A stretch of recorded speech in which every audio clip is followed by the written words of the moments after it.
नमस्ते दोस्तों, welcome back to your own channel random traveller Amit. Merry Christmas आज है 25 दिसंबर। सो मेरे तरफ से और रैंडम ट्रैवलर अमित फैमिली की तरफ से मेरी क्रिसमस। मैं लेके चला आया हूँ आपके लिए नई सीरीज़ राजस्थान की, और मैं अभी हूँ चित्तौड़गढ़ फोर्ट के सामने। आप मेरे पीछे देख सकते हैं पाडल पोल। इस तरह के 7 पोल आप देखिएगा, फिर आप किले के अंदर जा सकते हैं। ये एशिया का सबसे बड़ा किला है। वैसे बाउंड्री लाइन से कहें तो कुंभलगढ़ फोर्ट सबसे बड़ा है, लेकिन किले के हिसाब से अगर देखें तो ये सबसे बड़ा किला है। अभी मैं हूँ आरटीडीसी होटल पन्ना चित्तौड़गढ़ में। काफ़ी खूबसूरत सा प्रॉपर्टी है। मैं पहली बार किसी स्टेट टूरिज्म बोर्ड के प्रॉपर्टी में रुका हूँ। रूम रेंट पड़ा है 1200 रुपये पर कपल। होटल के लेफ्ट हैंड साइड में आप सामने देख सकते हैं ये खूबसूरत सा लॉन, और होटल के मेन गेट के सामने ही एक खूबसूरत सा गार्डन जहाँ बहुत खूबसूरत से गुलाब खिले हैं, और गेट के एकदम ऑपोजिट साइड में है पार्किंग एरिया। चलिए अंदर चलते हैं और आपको रिसेप्शन एरिया दिखाते हैं।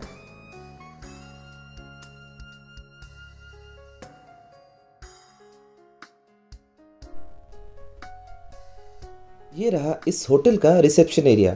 आप इसे आरटीडीसी के साइट से भी बुक कर सकते हैं।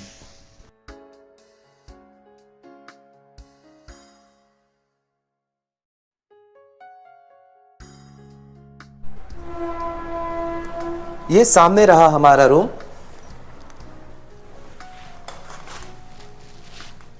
एक डबल बेड, सामने टेबल और सोफा, एक छोटा फ्रिज भी है, सामने टीवी, ये मिरर, ये कबर्ड है जहां आप अपने कपड़े रख सकते हैं,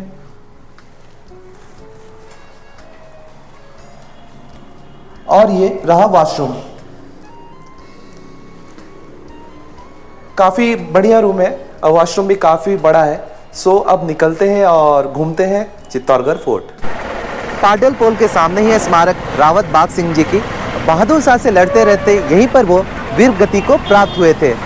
वैसे आप इस चित्तौड़गढ़ के फोर्ट को पैदल अगर घूमिएगा तो 3 से 4 दिन लग सकता है, लेकिन हमने ऑटो किया है। ऑटो में नॉर्मली सब यहाँ पे 2 से ढाई घंटे लगाते हैं घुमाने के लिए, लेकिन मैंने बात कर रखा है क्योंकि मैं वीडियो बना रहा हूँ। सो 4 से 5 घंटे लग सकते हैं। जो भी है जैसा भी है आपको घुमाऊंगा और पूरा डिटेल्स बताऊंगा।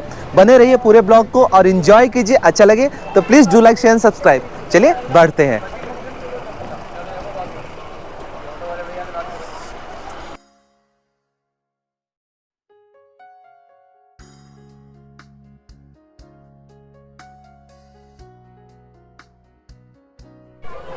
दूसरा गेट क्रॉस कर हम लोग अंदर आ चुके हैं। 1567 में अकबर ने इस चित्तौड़गढ़ के फोर्ट को चारों तरफ से घेर लिया था। तब बप्पा रावल और कल्लाजी राठौड़ ने उनसे वीरता से लड़ाई की और इसी जगह पर वो वीर गति को प्राप्त हुए। उन्हीं के याद में यहाँ स्मारक बना हुआ है।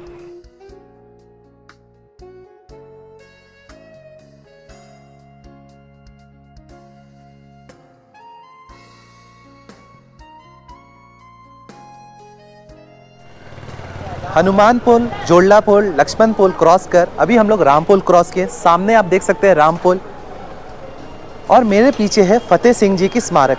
1957 में अकबर के साथ लड़ाई करते करते इसी जगह पर वो वीर गति को प्राप्त हुए थे, और उन्हीं के याद में ये स्मारक बना हुआ है। चलिए बढ़ते हैं और घूमते हैं चित्तौड़गढ़ फोर्ट।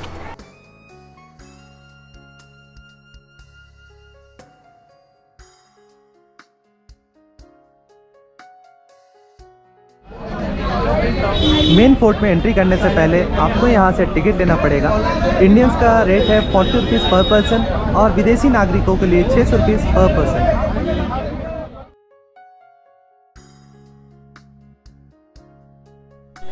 टिकट काउंटर पे 10 मिनट के लिए खड़े रहने के बाद हमें टिकट मिल चुका है। पर पर्सन 40 रुपीज़ लगा है। फॉरेनर्स के लिए 600 रुपीज़ है, और ऑटो का पार्किंग के लिए हमें 15 रुपीज़ देना पड़ा है। टिकट काउंटर के ऑपोजिट साइड ही बहुत खूबसूरत सा व्यू है, आप सामने देख सकते हैं। पूरा चित्तौड़गढ़ सिटी आप यहां से देख सकते हैं। सामने दूर में अरावली रेंज काफ़ी खूबसूरत है। यहाँ पर आप खड़े हो कुछ समय बिता सकते हैं। और सामने नीचे आप देखिए, वहीं से अभी हम लोग ऊपर आए हैं। चलिए चलते हैं और इस फोर्ट को और अच्छी तरीके से घूमते हैं।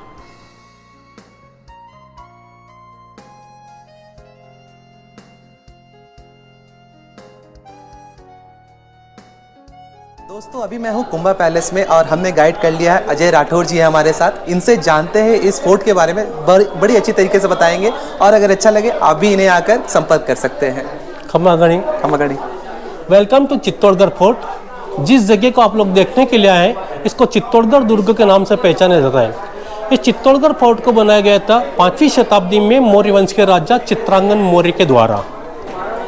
स्टार्टिंग में इसका नाम था चित्रकूट, बदलते बदलते इसका नाम हो गया चित्तौड़गढ़। अलग अलग समय पर अलग अलग राजा महाराजाओं ने राज्य किया। सबसे अधिक यहाँ पर राज किया राजपूतों ने, और राजपूतों ने मेवाड़ की राजधानी चित्तौड़ को, मेवाड़ बोले तो राजस्थान का one part, many part divided by Rajasthan, Mewar, Marwar, Hadoti, Shekhawati, one part name is the Mewar. ये पूरा चित्तौड़गढ़ दुर्ग 700 एकड़ जमीन के अंदर फैला हुआ है, जिसको भी 3 भागों में डिवाइड किया है। फर्स्ट रेसिडेंशियल एरिया है, सेकंड हिस्टोरिकल पार्ट, लास्ट का forest area. At present time 113 मंदिर और 84 वाटर लेक देखने के लिए चित्तौड़गढ़ फोर्ट पर हैं। 1 by 1 temple and 1 by 1 lake देखने के लिए जाते हैं। इस चित्तौड़गढ़ फोर्ट को विजिट करने के लिए कम से कम 2 दिन का समय लगता है। बट जहाँ कुछ हिस्टोरिकल घटना हुई है, जो कुछ हिस्ट्री में फेमस है, वहाँ आप लोगों को लेके चलते हैं, उसके बारे में आप लोगों को जानकारी दी जाती है। जिस पैलेस के अंदर भी आप लोग खड़े हो इसको बोला जाता है महाराणा कुंभा का पैलेस। इस महल को बनाया था 8th सेंचुरी में बप्पा रावल ने। बप्पा रावल बोले तो महाराणा प्रताप के परिवार के पहले राजा जिन्होंने राजस्थान में आके राजपूताना शासन की स्थापना की, वो थे बप्पा रावल। उनका नाम होता है ओरिजिनल काल भोज। गोहिल वंश के राजा होते हैं महेंद्र सिंह, ईडर गुजरात के रहने वाले।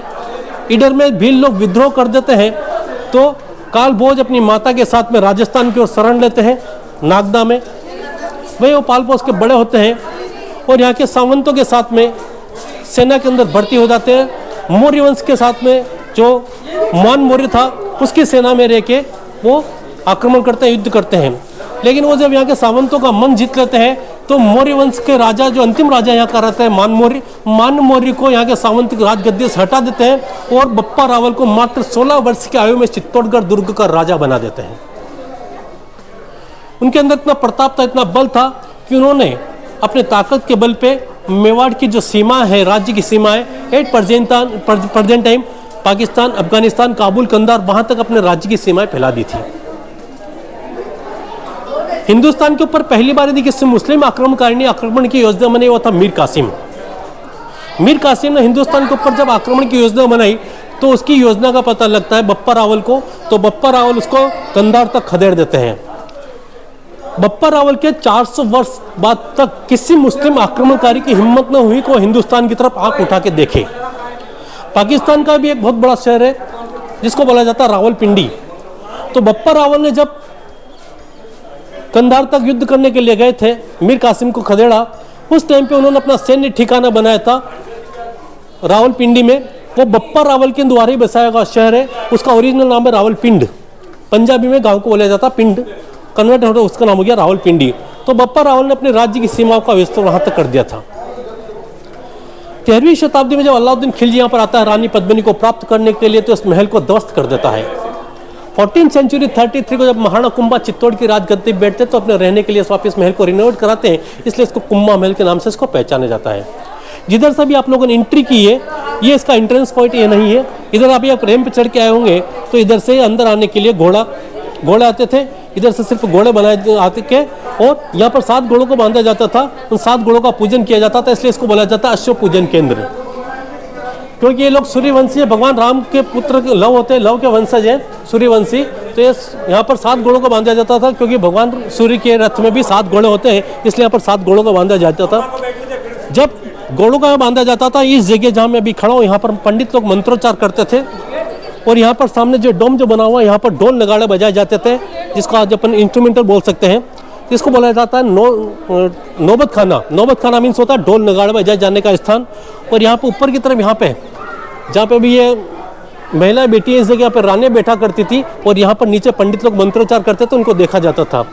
सामने जो झरोखा जो देख रहे हैं इसको बोला जाता है सूरज गोखड़ा। गोखड़ा मीन्स होता है विंडो।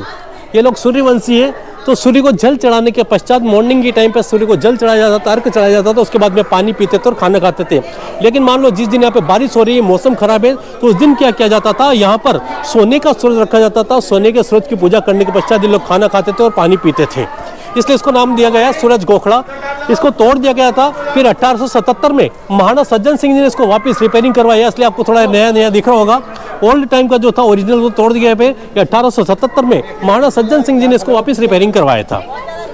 अब आपको मैं लेके चलता हूँ इस पैलेस के मेन एंट्रेंस गेट की तरफ, जिसको बोला जाता है त्रिपोलिया दरवाजा। त्रिपोलिया होता है, त्रिपोलिया मीन्स होता है 3 साइड से एंटर होने का रास्ता, लेफ्ट राइट एंड स्ट्रेट, इसलिए इस गेट को बोला जाता है त्रिपोलिया दरवाजा। इस पैलेस के अंदर आने का जो मेन एंट्रेंस जो था,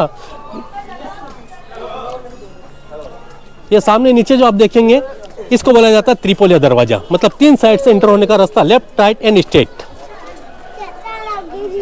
इधर से इसलिए एंट्री दी जाती थी क्योंकि इस पैलेस को 2 भागों में डिवाइड किया है। अभी मैं आपको लेके चलूंगा मेरे राइट हैंड की तरफ, जो आप वहां से चलूंगा आपको लेके, वो लेडीज वाला पार्ट है और लेफ्ट वाला पार्ट जेंट्स वाला पार्ट है। तो राजपूताना में क्या घूंघट प्रथा चलती है, तो इस वजह से किसी भी व्यक्ति को उस साइड से एंट्री नहीं दी जाती थी, कि नहीं तो कोई भी व्यक्ति आएगा और सीधा राजपूताना मतलब लेडीज वाले डिपार्टमेंट के अंदर चला जाएगा, पार्ट के अंदर चला जाएगा, इसलिए उधर से किसी को एंट्री नहीं दी जाती थी।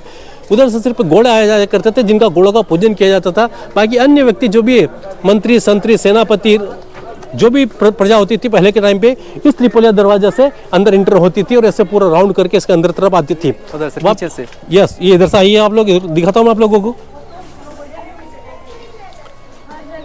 उस त्रिपोलिया दरवाजा जाके इस प्रकार से इसे एंट्री होती थी। सामने कोने में जो महल जो देख रहे हैं, उस महल को बोला जाता है मीराबाई का महल। चित्तौड़गढ़ मीराबाई का ससुराल है, कृष्ण भक्त मीराबाई। मेड़ता सिटी के पास में गांव पड़ता कुड़की, वहां की राजकुमारी और यहाँ के राणा संग्राम सिंह के पुत्र राणा भोज की वाइफ का नाम है मीराबाई। तो मीराबाई को जब ससुराल उनकी शादी होती है तो उनके रहने के लिए उनके ससुर ने महल बनाया था, जिसको मीराबाई के महल के नाम से उसको पहचाना जाता है। वैसे इस पूरे परिसर को रात को देखा जाता है laser show, light and sound show के द्वारा, जहाँ पर सामने जो आपके सामने बेंचेज जो चेयर्स बनी हुई है, वहाँ पर टूरिस्ट बैठते हैं और इस पूरे पैलेस को रात को लाइट एंड साउंड शो के द्वारा देखा जाता है। आइए, ये बीच में जो गलियारा जो देख रहे हैं, ये इस पैलेस को 2 भागों में डिवाइड कर रहा है। राइट हैंड वाला जो पार्ट है जो देख रहे हैं, लेडीज वाला पार्ट है, और ये लेफ्ट हैंड वाला जो पार्ट है वो आपको दिखा रहा हूँ, ये जेंट्स वाला पार्ट है। सो राइट हैंड वाला जो पार्ट है, लेडीज पार्ट है, में से इधर किसी भी आदमी की अंदर एंट्री नहीं होती थी इधर, क्योंकि घूंघट प्रथा चलती थी। राजपूताना महिलाओं घूंघट निकालती थी, इसलिए इस साइड से किसी को भी अंदर एंट्री नहीं दी जाती थी। महाराणा प्रताप पूरे वर्ल्ड में फेमस है। महाराणा प्रताप को सभी जानते हैं। उनके पिताजी थे उदय सिंह। उदय सिंह के फादर थे महाराणा संग्राम सिंह, जिसको पूरी दुनिया राणा सांगा के नाम से पहचानती है। और महाराणा संग्राम सिंह के 4 पुत्र हुए। सबसे बड़े लड़के का नाम था रतन सिंह, जिनको कुश्ती लड़ने का शौक होता तो अपने ननिहाल में जाते हैं तो कुश्ती लड़ते लड़ते वीर गति को प्राप्त होते हैं।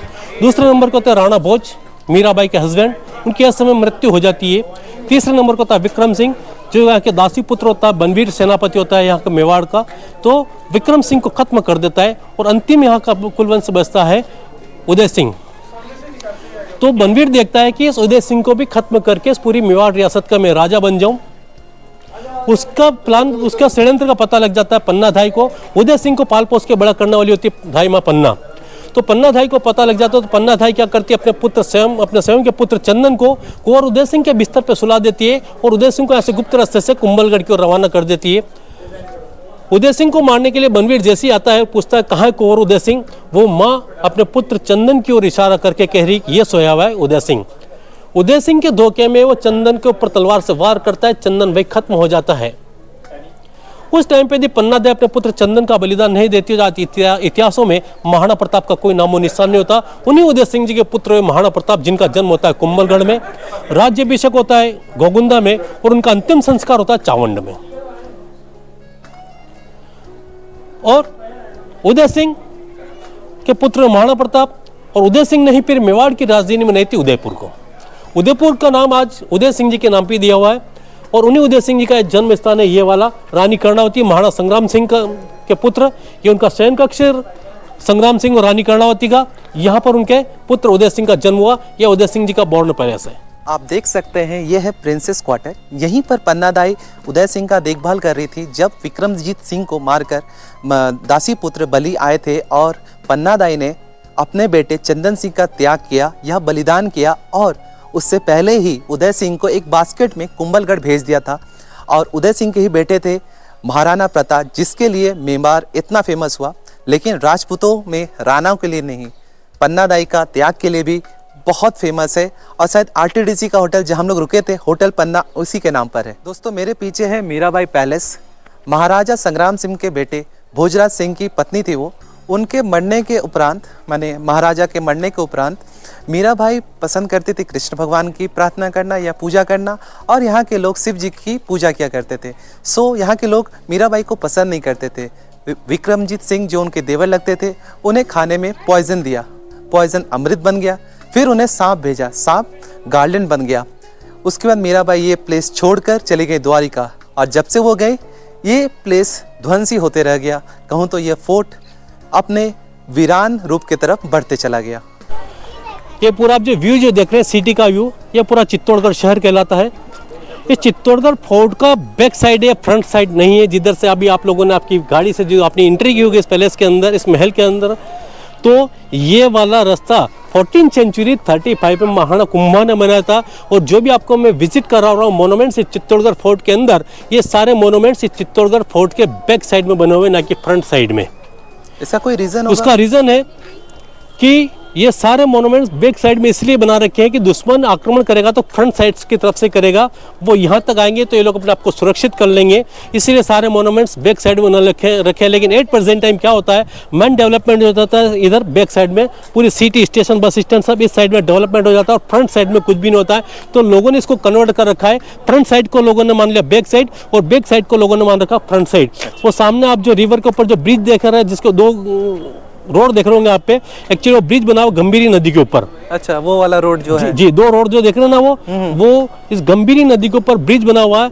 लेफ्ट वाला जो ब्रिज जो देख रहे हो 1310 में अलाउद्दीन खिलजी के लड़के खिजर खान ने उसको बनाया था।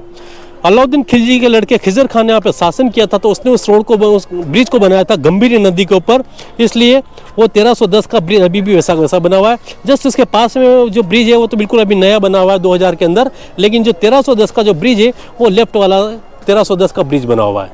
और ये पूरा अरावली रेंज है ना? ये पूरा sir Aravalli range, totally Aravalli range start हो रहा है इधर से, महाराष्ट्र, मध्य प्रदेश, राजस्थान, गुजरात, बहुत सबसे बड़ी लंबी पर्वतमाला जो है अरावली पर्वतमाला है।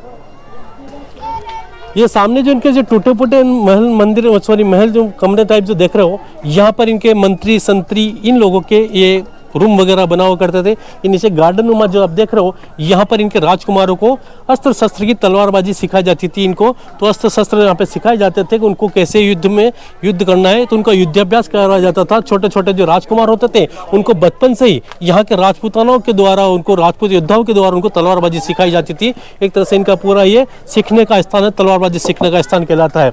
अभी जस्ट सामने आप नीचे जो कमरा नुमा जो देख रहे हैं, वो वाला सामने नीचे जो कमरा नुमा जो देख रहे हैं, इसको ये शिव मंदिर हुआ करता था पहले के टाइम पे, लेकिन जब आक्रमणकारियों ने यहाँ पर आक्रमण किया तो इस अंदर जो शिवलिंग था उसको पूरे का ध्वस्त कर दिया। अंदर अभी कुछ भी पता नहीं लगेगा, इसकी किसी टाइम पे मंदिर हुआ करता था। लेकिन इसके जस्ट सामने चबूतरा जो आप देख रहे हो, यहाँ पर शिव मंदिर के सामने नंदी विराजमान रहा करते थे।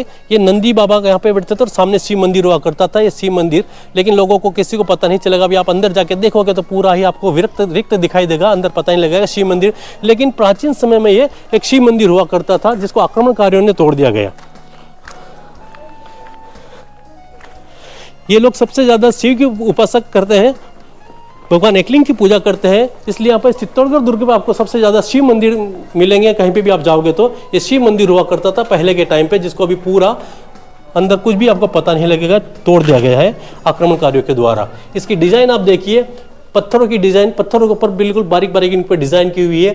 लेकिन इन डिजाइनों पे आप देखोगे आक्रमणकारी इतने दुर्दांत थे कि हिंदू धर्म की आस्था को ठेस पहुंचाने के लिए मंदिर को ही नहीं तोड़ा, बल्कि मंदिर के बाहर जितनी भी मूर्तियां हुआ करती थी, आप इनको देखिए, मूर्तियों की देखिए चेहरा देखिए, आप फेस देख सकते हैं, इनके फेस को भी सबको खराब किया हुआ है। आपको कोई सी भी मूर्ति बिल्कुल कंप्लीट आपको नहीं दिखाई देगी, सबके इनके फेस वगैरह टूटे हुए आपको दिखाई देंगे। किसी भी मंदिर के अंदर चले जाइए, इसी यहीं की बात नहीं कर रहा हूँ, आगे अन्य मंदिर के अंदर भी हम आपको लेके चलूंगा तो आप देखोगे इनके सबकी मूर्ति है, फेस के टूटे हुए हैं, मूर्तियों के नहीं, एलिफेंट, हाथी जो है, हाथी भी की भी मूर्ति बनी हुई है, उन हाथियों के भी सिर तोड़े हुए हैं।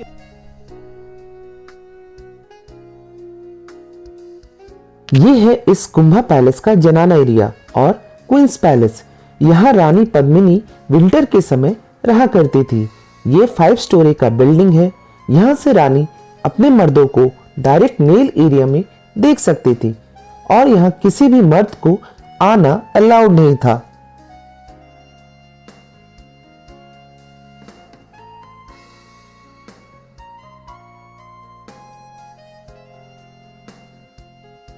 ये है वो रास्ता जहाँ से रानी गौमुख में जाया करती थी और वहाँ जाकर नहा शिव जी की पूजा किया करती थी।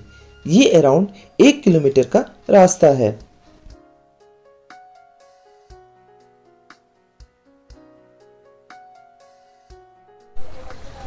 दोस्तों आप मेरे पीछे देख सकते हैं त्रिपोलिया दरवाज़ा, यही है मेन एंट्रेंस कुंभा पैलेस का और इसी गेट से एंट्री कर शाम को आप लाइट एंड साउंड शो देख सकते हैं। चलिए बढ़ते हैं और इस फोर्ट में और भी घूमने की जगह को घूमते हैं।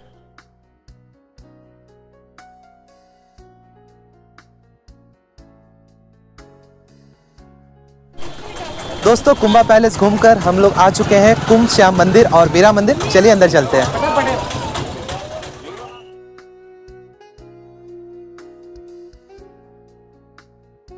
ये है मीराबाई का मंदिर। मीराबाई मेड़ता सिटी के पास में गांव पड़ता कुर्की, वहाँ की राजकुमारी थी। यहाँ के राणा संग्राम सिंह के पुत्र राणा भोज के साथ उनका विवाह हुआ, लेकिन विवाह होने के पश्चात भी उन्होंने कभी उनको अपना पति नहीं माना, क्योंकि बचपन से भगवान कृष्ण से प्रेम करती थी। समय के साथ जब बड़ी होती है यहाँ के राणा के साथ उनका विवाह हुआ, लेकिन विवाह होने के पश्चात भी उन्होंने कभी उनको अपना पति नहीं माना, क्योंकि बचपन से भगवान कृष्ण से प्रेम करती। जब यहाँ पे विवाह हुआ तो दैनिक दिनचर्या में कोई परिवर्तन नहीं होता है। साधु संतों के साथ उठना बैठना, भजन कीर्तन करना, मंदिर जाना। तो आसपास के जो साधु संत थे, सत्संगी लोग थे, उनको पता लगा कि चित्तौड़ की महारानी मीराबाई तो साधु संतों का आदर सत्कार करती है, उनके साथ वो भजन कीर्तन करती है। तो साधु संत लोग, सत्संगी लोग बाहर राजमहल तक जाने लगे। जो मैंने आपको पीछे मीराबाई का महल बताया था कुंभा महल के अंदर, वहाँ तक जाने लग गया। उनका ससुर संग्राम सिंह ने मीराबाई को बोला कि राजमहल की सुरक्षा की दृष्टि से उपयुक्त नहीं कि कोई व्यक्ति राजमहल के अंदर प्रवेश करे। आपको पूजा पाठ भजन कीर्तन करना है तो आपके लिए मंदिर बना देते हैं जहाँ बैठ कर पूजा पाठ करो। उनको पूजा पाठ करने के लिए मंदिर बनाया जहाँ बैठ के मीरा जी पूजा पाठ करने लग गई। इस मंदिर के अंदर जो भगवान कृष्ण की जो मूर्ति होती है वो मीरा जी अपने साथ में लेके चली गई थी। बहुत समय तक यह मंदिर बिना मूर्ति के रहा। फिर 2002 के अंदर बिरला सीमेंट वालों ने इसके अंदर भगवान कृष्ण और मीरा की मूर्ति लगाई। अन्य किसी कृष्ण मंदिर के अंदर आप जाओगे तो वहाँ पर राधा और कृष्ण की मूर्ति आपको दिखाई देगी या सिंगल कृष्ण जी की मूर्ति दिखाई देगी। लेकिन इस मंदिर के अंदर आप जाओगे तो इसके अंदर देखोगे मीरा जी और कृष्ण जी के आपको दर्शन होंगे। पूरी इंडिया के अंदर सिर्फ ऐसे 3 मंदिर है जहाँ पर कृष्ण जी के साथ में मीरा जी बाई के दर्शन होंगे। एक हमारे चित्तौड़ का मंदिर है, एक कांगड़ा देवी हिमाचल प्रदेश वहाँ पे कृष्ण मीना मंदिर है, और एक जयपुर आमेर में वहाँ पर कृष्ण और मीरा जी का मंदिर है। ये 3 ऐसे मंदिर है जहाँ पे आपको कृष्ण जी के साथ में मीराबाई के दर्शन होंगे। ये सामने जो छतरी में जो देख रहे हैं ये उनके गुरु संत रविदास जी की चरण पादुका बनी हुई है। उनके गुरु की चरणों की पूजा की जाती है, उसके बाद में भगवान की पूजा की जाती है। तो उनके गुरु के संत रविदास जी की चरण पादुका बना हुई है। जो सामने बड़ा मंदिर जो देख रहे हैं इस मंदिर को बोला जाता है कुंभ श्याम मंदिर। इस मंदिर को बनाया था 8th सेंचुरी में बप्पा रावल ने। जब इस मंदिर को बनाया, इस मंदिर के अंदर उन्होंने मूर्ति लगाई थी विष्णु भगवान का जो तीसरा अवतार था वराह, ये वराह मंदिर था। लेकिन 13वीं शताब्दी में जब अलाउद्दीन खिलजी यहाँ पर आक्रमण करता है रानी पद्मिनी को प्राप्त करने के लिए, रानी पद्मिनी अपने आप को जला के खत्म कर लेती है, कर लेती है। अलाउद्दीन खिलजी देखता हो सकता है रानी पद्मिनी किसी महल में मंदिर में छुपी होगी, तो महलों और मंदिरों को खंगालता हुआ रानी पद्मिनी को ढूंढता हुआ जब इस मंदिर के अंदर अलाउद्दीन खिलजी आता है, इसके अंदर रानी पद्मिनी तो नहीं मिलती है, लेकिन भगवान वराह की मूर्ति को देखता है तो हिंदू धर्म की आस्था का पर ठेस पहुंचाने के लिए उस मूर्ति को डैमेज कर देता, तोड़ देता है। 14th सेंचुरी 33 को जब महाराणा कुंभा चित्तौड़ की राजगद्दी बैठते हैं, गद्दी के अंदर टूटी मूर्ति है।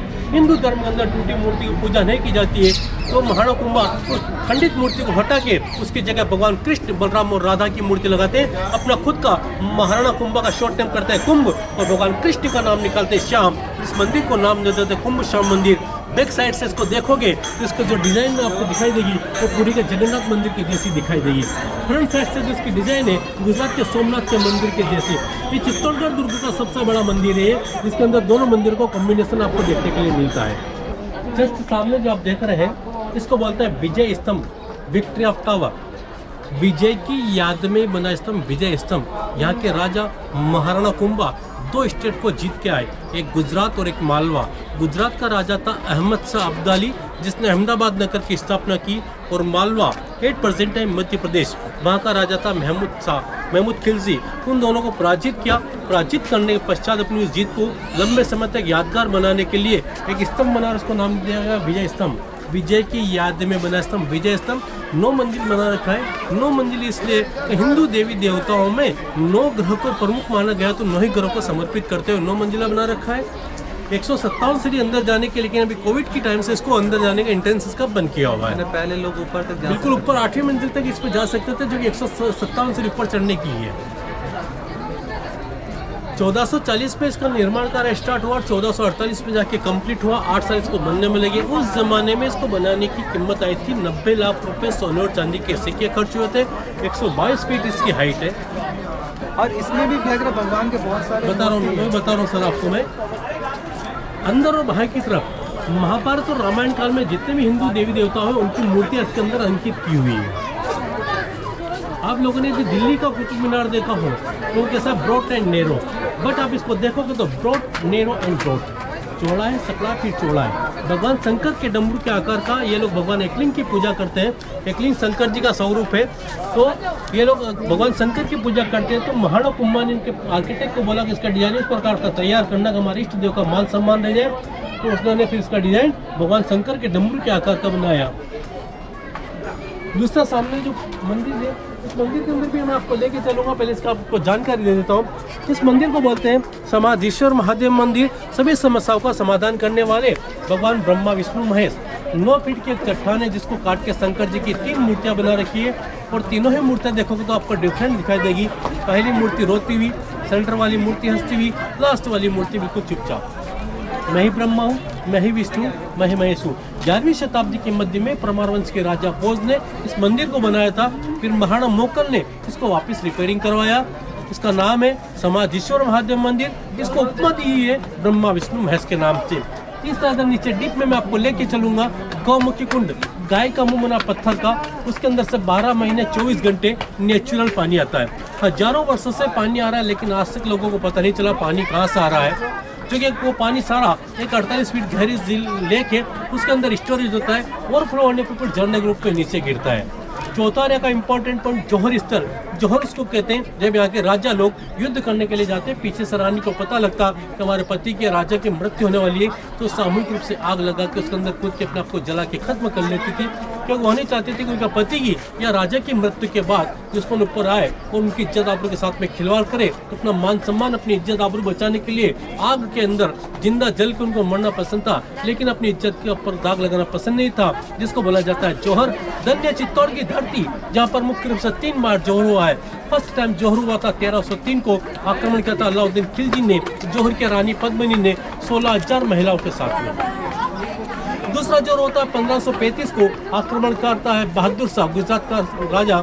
यहाँ शासन होता है महाराणा संग्राम सिंह का। वो युद्ध करने के लिए खानवा की ओर चले जाते हैं। वहाँ पर उनके रसोई के दौरान उनके खाने के अंदर जहर मिला दिया जाता है, तो महाराणा संग्राम सिंह की वहाँ मृत्यु हो जाती है। तो चित्तौड़गढ़ दुर्ग के ऊपर उनकी पत्नी रानी कर्णावती राज्य करती है। बहादुर शाह को जब ये पता लगा कि चित्तौड़ की राज्य के ऊपर तो एक महिला शासक कर रही है, तो चित्तौड़गढ़ दुर्ग के ऊपर आक्रमण करने की योजना बनाता है।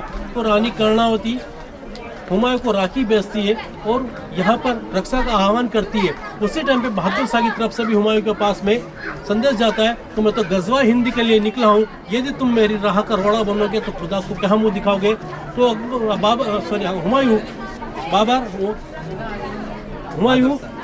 हुमायूं अपना पड़ाव ग्वालियर में डाल देता 2 महीने।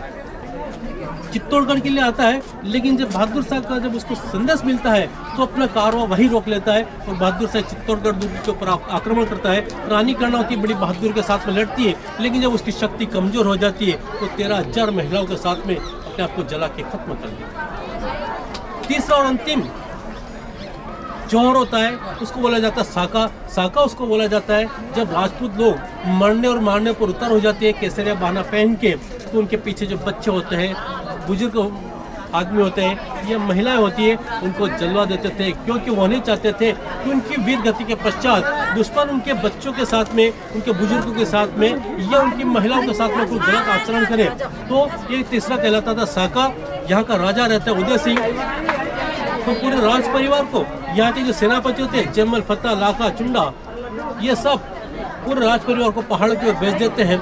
युद्ध की कमान अपने हाथ में ले लेते हैं और साका करवाने के पश्चात मुगल सेना और राजपूताना सैन्य का आमने सामना खुद करते हैं। जो मैंने आपको तीनों जो जौहर और साका के बारे में बताया, मुख्य रूप से जो जौहर स्थल जो बताया जाता है, कोई पर्टिकुलर चित्तौड़गढ़ में ऐसा कोई स्थान नहीं है। यूट्यूब पर बहुत सारी जगह बताया जाता है कि वहाँ पर कोई खड्डा नुमा बताया जाता है, कोई मूवी को देख के आता है, लेकिन ऐसा कोई पर्टिकुलर स्थान नहीं है कि हाँ यही जौहर है।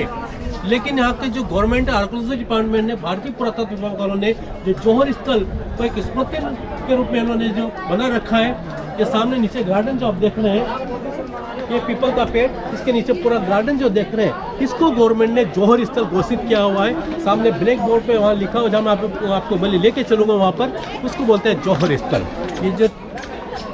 ये जो टूटे हुए अवशेष जो देख रहे हैं, मंदिरों के टूटे हुए अवशेष है। इस चित्तौड़गढ़ फोर्ट के ऊपर टोटल 27 बार अटैक हुए हैं, जिसमें से 3 टाइम राजपूत पराजित हुए, 24 बार राजपूत विजय हुए। तो 3 टाइम जब राजपूत पराजित हुए तो यहाँ की महिलाओं ने, सत्राणियों ने अपना मान सम्मान, अपनी इज्जत आबरू बचाने के लिए जौहर किया था। आक्रमणकारियों ने जब इस चित्तौड़गढ़ दुर्ग के ऊपर अपना आधिपत्य कर लिया था, इसको अपने अधीन में कर लिया था, तो सबसे ज़्यादा यहाँ पर उन्होंने मंदिरों को नुकसान पहुँचाया। उन मंदिरों के टूटे हुए अवशेष आपके सामने रखे हुए हैं। गोमुख कुंड लिखा हुआ है, वहाँ पर गाय का मुंह होना पत्थर का, उसके अंदर से 12 महीने 24 घंटे नेचुरल पानी आता है। हजारों वर्षों से पानी आ रहा है, लेकिन किसी को पता नहीं है। और मैंने आपको जो कुंभा महल के अंदर जो टनल दिखाई थी, जो मैंने आपको बोला था सुरंग के वहाँ गोमुख कुंड के वहाँ पे जाके निकलती थी, वो टनल यहाँ पे निकलती है इस जगह, जिसके अंदर रानी पद्मिनी की काल्पनिक मूर्ति लगी हुई है। कुंभा पैलेस से जो खुफिया रास्ता गौमुख के लिए खुला करता था, वो यहीं पर है। सामने आप देख सकते हैं रानी पद्मिनी की काल्पनिक प्रतिमा।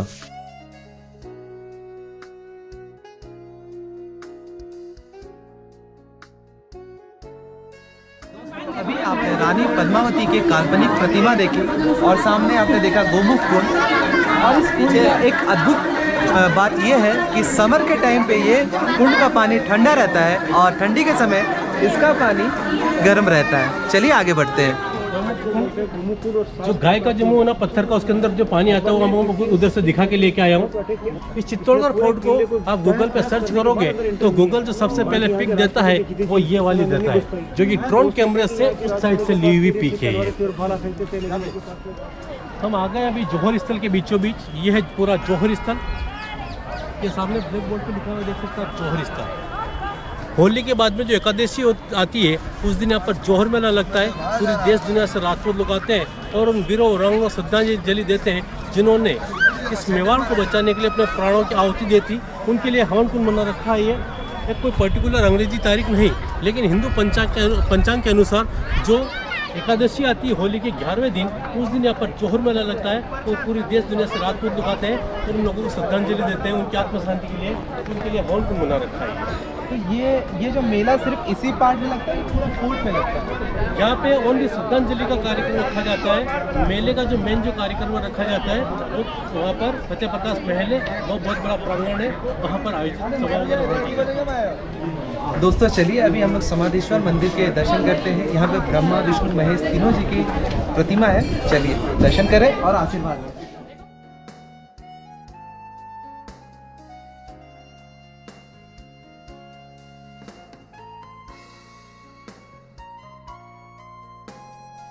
सामने गेट जो देख रहे हैं, इस गेट को बोला जाता है जौहर दरवाजा।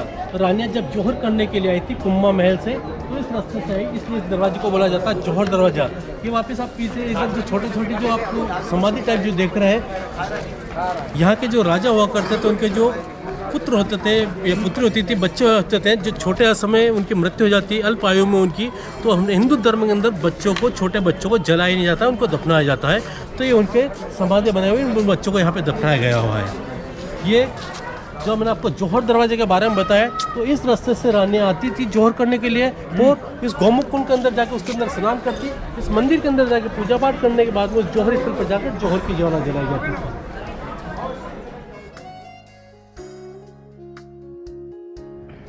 चलिए अब हम आ गए हैं रानी पद्मिनी के समर पैलेस। रावल रतन सिंह रानी पद्मिनी को स्वयंवर में जीत के लेके आए।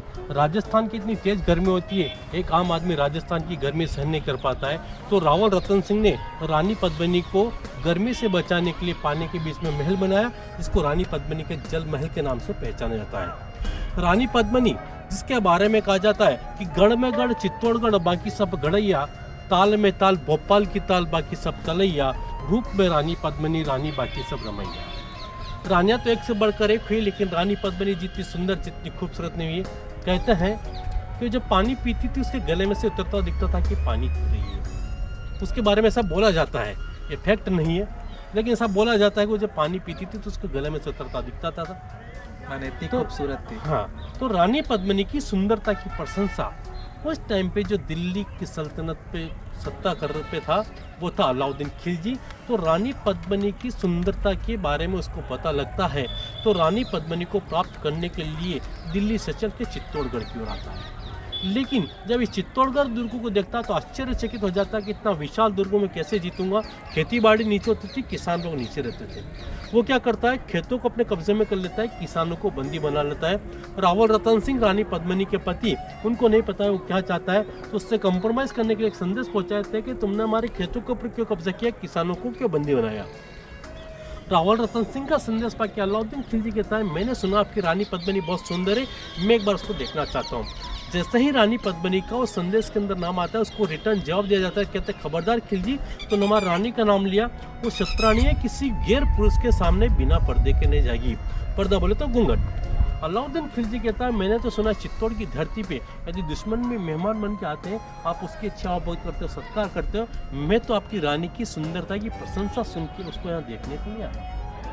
तो रावल रतन सिंह ने कहा, ठीक है, यदि तुम यहाँ पर रानी पद्मिनी की सुंदरता की प्रशंसा सुन के मेहमान बन के यहाँ पर आए, तो हम तुमको रानी दिखाएंगे, लेकिन आमने सामने नहीं। रानी दिखाएंगे। अष्ट धातु का एक पात्र बनाया जाता है, आईने के जैसा बन जाता है। अष्ट धातु सोना, चांदी, लोहा, तांबा, पीतल, जिंक। आज अपने घर के अंदर पुराने पीतल या तांबे के बर्तन होते हैं, उनको साफ करते तो हल्का सा चेहरा दिखाई देता है। अष्ट धातु बिल्कुल आईने के जैसी बन गई, ऐसा कहते हैं। और उसको लगाया गया था सामने जो बिल्डिंग जो देख रहे हो, विंडो जो देख रहे हो, झरोखा, जी हाँ, ये वाला नहीं, उधर वाला, वो वाला। यस, उसके वहाँ पे अंदर लगाया गया था। और रानी पद्मिनी को उस महल के नीचे इधर सीढ़ी पे बैठाया गया था।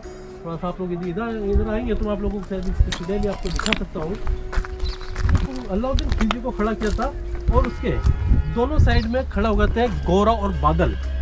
रावल रतन सिंह के सेनापति होते गोरा और बादल, इन दोनों को निर्देश दे रखा था कि अलाउद्दीन खिलजी पीछे घूम के रानी पद्मिनी को आमने सामने देखने की कोशिश करे, इससे गर्दन उड़ा देना।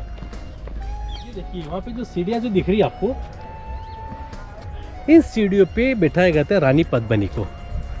सामने यहाँ पर उस जोरोखे को, वो जो विंडो जो दिख रही है उसके अंदर खड़ा किया था, कक्ष के अंदर अलाउद्दीन खिलजी को। अलाउद्दीन खिलजी का फेस उधर उल्टा साइड में। यस, और रानी पद्मिनी का फेस भी उधर। सामने दीवार पे लगाया गया था मेहराब। रानी पद्मिनी का सीधा उसके अंदर रिफ्लेक्स गया, उसके अंदर उसने देखा। देखने के पश्चात इतना सम्मोहित हुआ, और कैसे देखो उसका प्रतिबिंब गया होगा। बाद में जब यहाँ पंडित जवाहरलाल नेहरू आए तो उनको दिखाने के लिए महाराणा भोपाल सिंह जी ने इसके अंदर आईने लगा दिए थे। जो बहुत सारे जो गाइड होते हैं, अंडर जिनकी ट्रेनिंग वगैरह नहीं होती है, ऐसे अनऑथराइज होते हैं, वो बताने लग गए थे कि रानी पद्मिनी को आईने में देखा।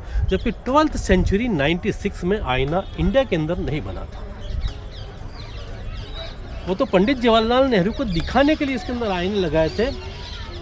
जब पद्मावत मूवी आई थी इसीलिए इसका विरोध हुआ था, और कर्णी सेना वालों ने इसका भरपूर विरोध किया था। और हम लोग भी इसका विरोध करते हैं कि जो ओरिजिनल चीज़ है वही दिखानी चाहिए। हिस्ट्री हमारी हिंदुस्तान की गलत नहीं समझानी चाहिए, नहीं दिखानी चाहिए।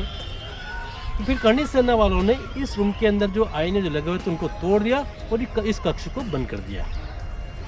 अब खुला हुआ है ना शायद। उस बाद में साल 2 साल तक ये कक्ष बंद रहा, फिर बाद में इसको वापस गवर्नमेंट ने खोला। इसके अंदर ऐसा कुछ भी नहीं है।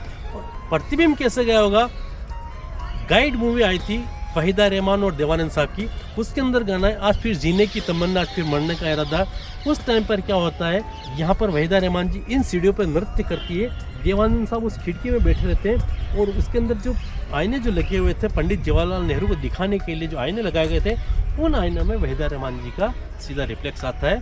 तो इस प्रकार रानी पद्मिनी को उसके अंदर सीधा रिफ्लेक्स किया था। जहाँ पर मेहमान बन के आया था अलाउद्दीन खिलजी। अपने हिंदुस्तान का एक कल्चर है शुरू से ही, प्राचीन समय से। अपने घर पे कोई मेहमान आता है, आज अपन उसको छोड़ने के लिए स्टेशन, बस स्टैंड, एयरपोर्ट, इतना नहीं तो कम से कम गली के बाहर तक जाते हैं। तो राणा रतन सिंह अलाउद्दीन खिलजी को छोड़ने के लिए जब दुर्ग के नीचे जाते हैं, और नीचे जाकर अलाउद्दीन खिलजी को कहता है ठीक है सुल्तान, अब मैं पुनः अपने दुर्ग में लौटना चाहता हूँ। उस समय अलाउद्दीन खिलजी राणा रतन सिंह को अपने सैनिकों को आदेश देता है कि राणा रतन सिंह को बंदी बना लिया। धोखे से राणा रतन सिंह को बंदी बना लिया जाता है और रानी पद्मिनी के पास में संदेश पहुंचा तक अपने पति को जिंदा चाहती हो तो मेरे पास में आ जाओ। राणा रतन सिंह को बंदी बनाया। रानी पद्मिनी के पास में संदेश आया, फिर भी रानी पद्मिनी विचलित नहीं हुई। उन्होंने गोरा और बादल के साथ में मंत्रणा की, डिस्कशन किया। फैसला ये हुआ कि राजपूत सैनिक महिलाओं के कपड़े पहनेंगे, डोलियों के अंदर बैठेंगे और उनको उठाने वाले कहार जो होंगे वो भी राजपूत सैनिक होंगे और अलाउद्दीन खिलजी के खेमे के अंदर जाएंगे। सारा निर्णय हुआ। बादल जो कि रानी पद्मिनी की ही उम्र के थे, वो रानी पद्मिनी की डोली के अंदर बैठ जाते हैं महिलाओं के कपड़े पहन के।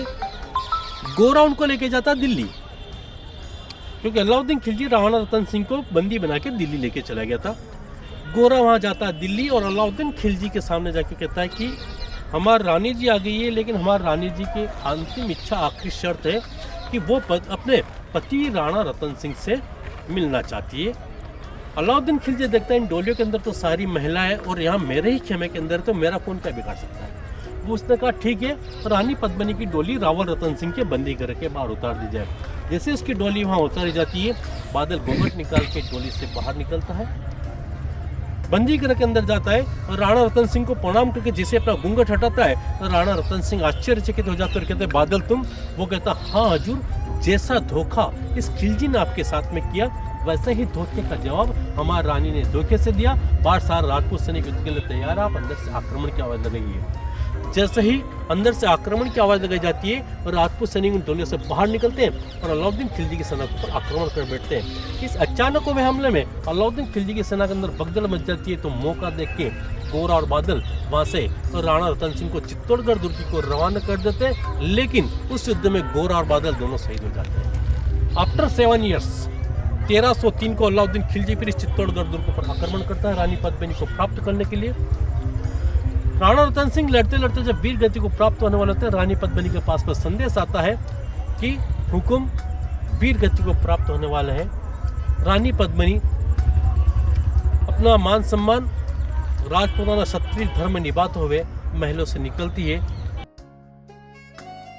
मैं आपको लेके चलता हूँ जहाँ के पहले के ज़माने में जो जेल हुआ करती थी उसके अंदर आपको लेके चलता हूँ। महाराणा कुंभा मोहम्मद खिलजी जो कि मालवा का सुल्तान था, उसको वहाँ से बंदी बनाकर लेके आए थे और उसको जहाँ बंदी खाने में उसको रखा था, जेल में रखा था, वो आपको मैं दिखाता हूँ। महाराणा कुंभा की जेल, जहाँ पर मोहम्मद खिलजी को उन्होंने बंदी बनाकर रखा था। ठीक है, 14वीं सेंचुरी की यह जेल आपको दिखाई देगी। मेरा दावा है कि 99% लोगों को इस बारे में जानकारी नहीं है कि पहले के ज़माने में की जेल हुआ करती थी। और आप किसी भी यूट्यूब पे जाके देख लेना, आपको ये जेल कहीं भी आपको देखने के लिए नहीं मिलेगी। ये उस ज़माने की जेल हुआ करती थी जहाँ पर मोहम्मद खिलजी को बंदी बना के रखा गया था। ये पूरा जेल जो कि महाराणा कुंभा के द्वारा निर्मित थी। महाराणा कुंभा मालवा के सुल्तान मोहम्मद खिलजी को बंदी बनाकर यहाँ लेकर आए थे। ये उस ज़माने की जेल है। यहाँ नीचे रखते थे क्या? जी,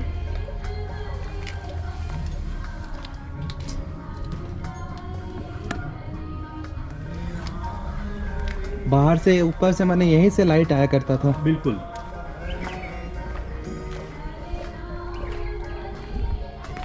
दोस्तों, जो अभी जेल हमने दिखाया, आई होप किसी भी YouTube चैनल वाले ने ये नहीं दिखाया होगा। ये one of the unknown fact है जो आज मेरे इस वीडियो में आप लोग देख पा रहे हैं। दोस्तों, आप ये देख सकते हैं, यह है भीमलत कुंड।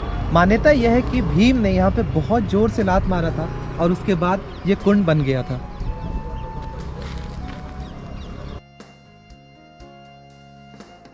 चित्तौड़गढ़ फोर्ट के मेन एंट्रेंस गेट पे वो पीछे से जो एंट्री की जाती है वो तो 14वीं सेंचुरी महाराणा कुंभा के द्वारा रास्ता बनाया हुआ है। ये वाला जो गेट है 5 सेंचुरी टू 14वीं सेंचुरी जो मेन एंट्रेंस था वो ये वाला है, जिस गेट को बोला जाता है सूरज पोल दरवाजा। पोल मीन्स होता है गेट। इस गेट को अकबर ने तोड़ दिया गया था। फिर 1877 में महाराणा सज्जन सिंह हुए, उन्होंने इस गेट को वापस रिपेयरिंग करवाया था। इस गेट को बनाया गया 1877 में। ये दरवाजा आज भी सनसेट के टाइम पे ओपन किया जाता है और सनसेट के टाइम पे इसको क्लोज कर दिया जाता है, सनराइज के टाइम पे इसको ओपन कर दिया जाता है। आज भी वही इसकी पद्धति है बंद होने और खुलने की। सूर्योदय से सूर्यास्त का इसका टाइमिंग रहता है।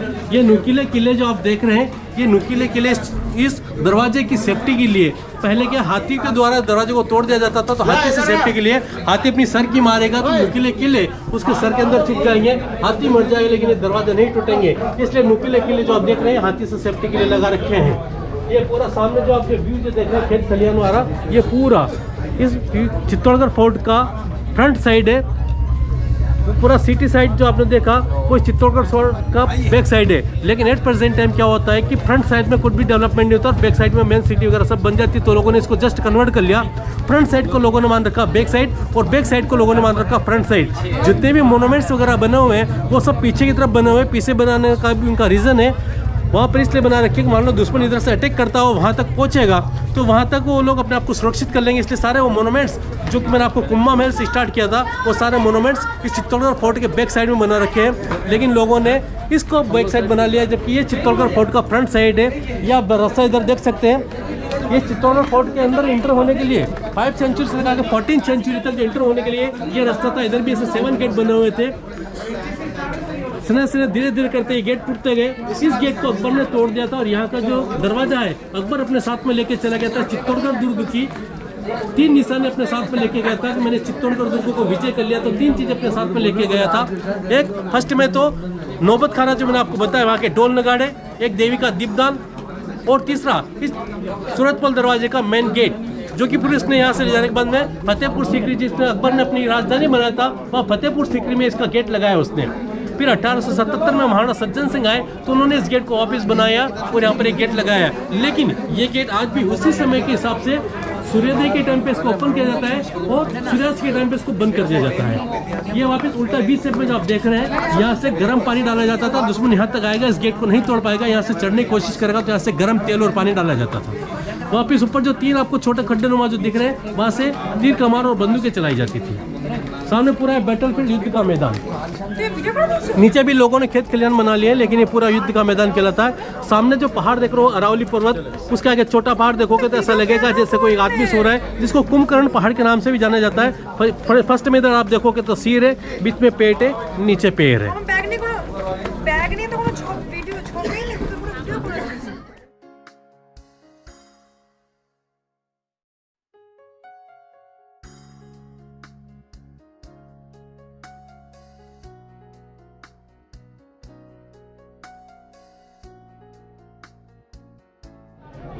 चित्तौड़गढ़ साइड सीन के अंतिम पड़ाव की ओर हम आ चुके हैं। ये सामने जो देख रहे हैं इसको बोला जाता है जैन कीर्ति स्तंभ। वो सामने देखा तो अपने विजय स्तंभ, जो कि विजय की याद में होना विजय स्तंभ था, इसको नाम दिया जैन कीर्ति स्तंभ। वो 14वीं सेंचुरी में महाराणा कुंभा ने बनाया था और ये 12वीं सेंचुरी का बना हुआ है।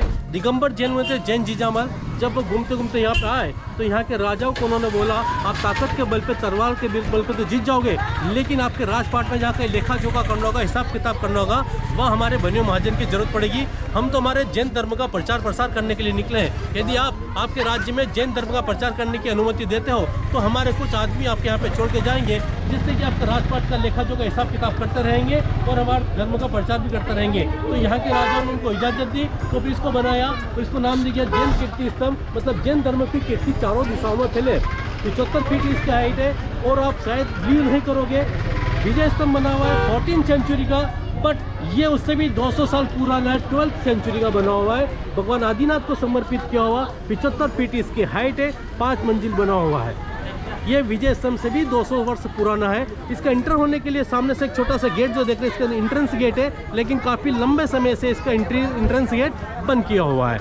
ये पास में इधर वापस ये जैन टेम्पल आपको देखने के लिए मिलेगा, जो कि ये भी बहुत प्राचीन समय का जैन टेम्पल है। उधर सामने व्हाइट कलर की जो बिल्डिंग जो महल नुमा जो देख रहे हैं, 1905 का महाराणा फतेह सिंह जी ने उसको बनाया था। उदयपुर से जब शिकार करने के लिए यहाँ पर आते थे तो अपना रेस्ट हाउस के रूप में उनको उपयोग में किया जाता था। पूरा फोर्ट सेंट्रल गवर्नमेंट के अंडर में, सारे मोनूमेंट सेंट्रल गवर्नमेंट के अंडर में, लेकिन एकमात्र बिल्डिंग है जो कि स्टेट गवर्नमेंट के अंडर में आती है, जिसके अंदर भी 8% टाइम म्यूजियम के कुछ सामान रखे हुए हैं, जिसके अंदर बंदूकें, तलवारें, ढाले, पुराने ज़माने के उसके अंदर कुछ सामान रखे हुए हैं जो कि आपको देखने के लिए मिलता है। पूरा किला घूमने के बाद शाम के 6:30 बजे यहाँ पे लाइट एंड साउंड शो होता है, जो इस किले के बारे में, इस किले की हिस्ट्री के बारे में बताता है। टिकट यहाँ से आप ले सकते हैं। इसका चार्जेस है 150 rupees plus 27 rupees GST, total 177 rupees. इसका हम लोग वही देखेंगे। अभी हम लोग आ गए हैं लाइट एंड साउंड शो के एरिया में। पीछे साइड में सिटिंग स्पेस है और डायरेक्ट इसका उल्टा लाइट एंड साउंड शो इसी तरफ दिखेगा। बाकी आज के लिए मैं अजय राठौर जी और हितेंद्र शर्मा जी दोनों का धन्यवाद करना चाहूँगा। ये हमारे ऑटो ड्राइवर और ये हमारे गाइड, इन दोनों के वजह से ही इस किले को इतनी अच्छी तरीके से हम लोग घूम पाए हैं। मैं इन दोनों का नंबर अपने डिस्क्रिप्शन में दे दूंगा। जो भी इनसे कांटेक्ट कर घूमना चाहते हैं, कल आकर आएंगे तो ये लोग ज़रूर से अच्छे तरीके से आपको ये किला घुमाएंगे और किसी भी तरह का प्रॉब्लम नहीं होगा। ये तो बहुत अच्छी तरीके से हमें गाइड किए, बहुत कुछ बताया है जो बाकी यूट्यूबर्स शायद नहीं दिखा पाए हैं। थैंक यू दोनों को। फिर कभी कहीं आएंगे इधर तो आप दोनों से वापस मुलाकात होगा। बिल्कुल बिल्कुल, सितारों से कह दो बड़ी लंबी रात होगी, मुसाफिर हो तुम भी, मुसाफिर हम भी, फिर किसी मोड़ पे मुलाकात होगी। नववर्ष आने वाला है, नववर्ष आपके लिए मंगलमय हो। इन्हीं शुभकामनाओं के साथ मैं आपसे विदा लेता हूँ और सभी में जो भी यूट्यूब देखते हैं मैं उनसे रिक्वेस्ट करता हूँ भैया का चैनल सब्सक्राइब करें और बेल आइकन दबाना न भूलें। थैंक यू आपको। तो चित्तौड़गढ़ के फोर्ट से ये खूबसूरत सा सनसेट, कितना खूबसूरत व्यू लग रहा है। ये चित्तौड़गढ़ का शहर, सामने दूर में अरावली रेंज और वो डूबता हुआ सूरज। One of the best view you can have in Chittorgarh. अब से कुछ ही देर में साउंड एंड लाइट शो होगा, वो भी मैं थोड़ा उसका भी झलकी आपको दिखाऊंगा। फिर चित्तौड़गढ़ के रेलवे स्टेशन पर मैं इस वीडियो को एंड करूंगा।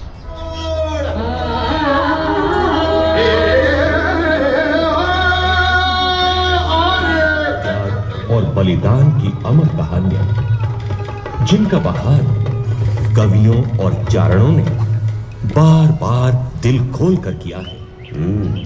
तू बड़ा भाग्यशाली है बालक। जहां तेरी गाय का दूध झर रहा था वो भगवान एकलिंग का पवित्र स्थान है।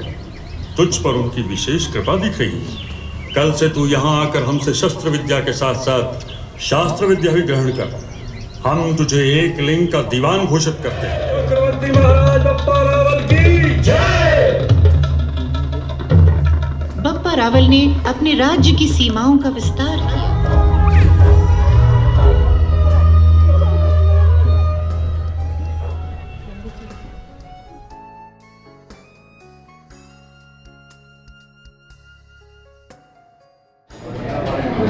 दोस्तों आपने खूबसूरत सा लाइट एंड साउंड शो देखा चित्तौड़गढ़ के फोर्ट में। आज सुबह से हम लोग चित्तौड़गढ़ फोर्ट घूम रहे थे। हिस्ट्री काफ़ी अच्छी तरीके से जाना था और इस लाइट एंड साउंड शो से और भी क्लियर हुआ।